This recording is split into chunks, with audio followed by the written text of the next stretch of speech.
would like to address the tragedy that has not received nearly enough media attention, the brutal murder of Irina Zarutska. Here are the facts that many outlets have shamefully and intentionally failed to report until President Trump drew attention to it. On August 22nd, Irina Zarutska was stabbed to death on the rail system in Charlotte, North Carolina, by a savage career criminal. This is a public transportation system that many in the area use every single day to go to school and work. Irina was on the train that night traveling home from her job at a pizzeria, still in uniform from her shift. This beautiful, innocent 23-year-old young woman was a Ukrainian refugee who had recently fled her country for a chance at a safer life and a promising new beginning here in the United States of America. But tragically, a public transportation system in a major American city was more dangerous than the active war zone that she left. The president and the entire White House are praying for her family and friends during this unimaginably difficult time. But while we extend our thoughts and prayers, we must also seek justice for this crime and call attention to this heinous incident. Surveillance video of the killing was finally released to the public this past Friday. It shows the alleged killer, DeCarlos Brown Jr., pull out a knife, get up from his seat behind Irina, and prepare to thrust a blade into her neck before the released footage gets cut. This is pure evil on full display. The most enraging and unacceptable part of this story is that her death was entirely preventable. DeCarlos Brown never should have been on that train that night. In fact, he should have been behind bars. DeCarlos Brown has been charged with crimes no fewer than 14 times, dating back to 2011, including for armed robbery, felony larceny, breaking and entering, and shoplifting.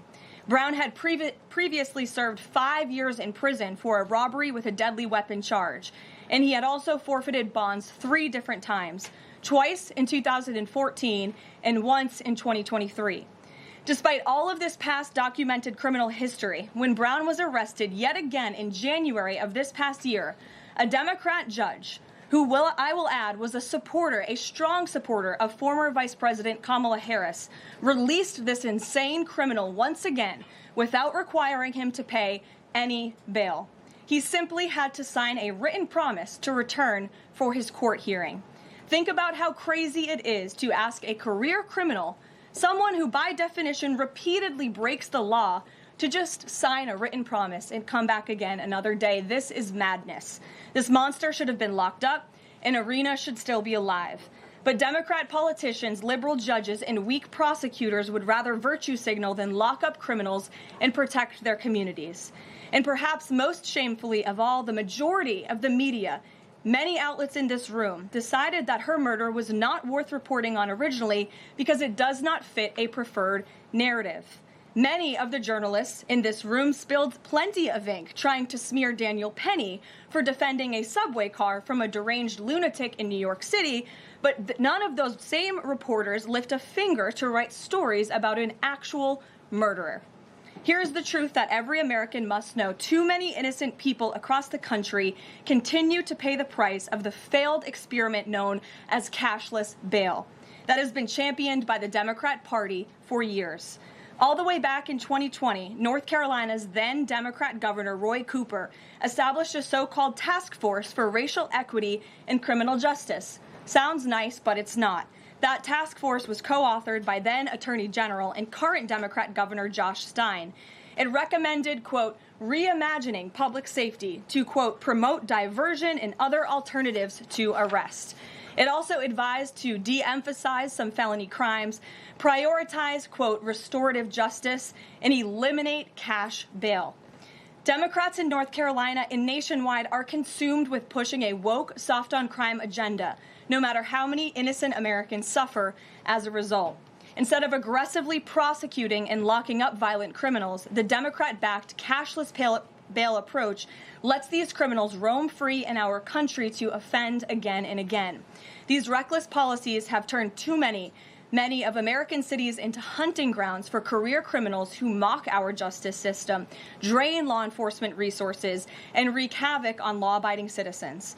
Enough is enough, and that is why President Trump is doing everything in his power by taking action to undo these absurd policies. The president recently signed a powerful executive order directing the AG to submit a list of states and local jurisdictions with cashless bail policies so that the Trump administration may identify federal funds that are being provided to these states and can potentially be suspended or terminated. President Trump firmly believes that to maintain order in public safety, we must incarcerate individuals whose pending criminal charges or criminal history demonstrate a clear, ongoing risk to civil society. This is a common sense and sensible approach that the vast majority of Americans agree with, and it's time for the Democrat Party to get on board with what is right. When these criminals are caught, they must be prosecuted to the fullest extent of the law and be sent to prison, where they can no longer terrorize our streets. This is the mandate the American people delivered to President Trump, and it's a mandate he intends to fulfill.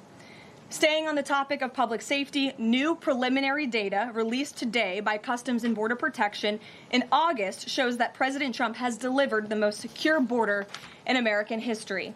For the fourth straight month, 0 illegal aliens were released into the United States by CBP. Nationwide encounters are down 93%, below the peak of the Biden administration. Border Patrol apprehensions on the southwest border in the entire month of August were less than what was apprehended in 4 days in August 2024 under the Biden administration. President Trump has ended disastrous Biden illegal alien invasion, and he sealed our border in record time, keeping this central promise he made to the American public. Information. Truth is freedom. Is Newsmax. It's real news for real people.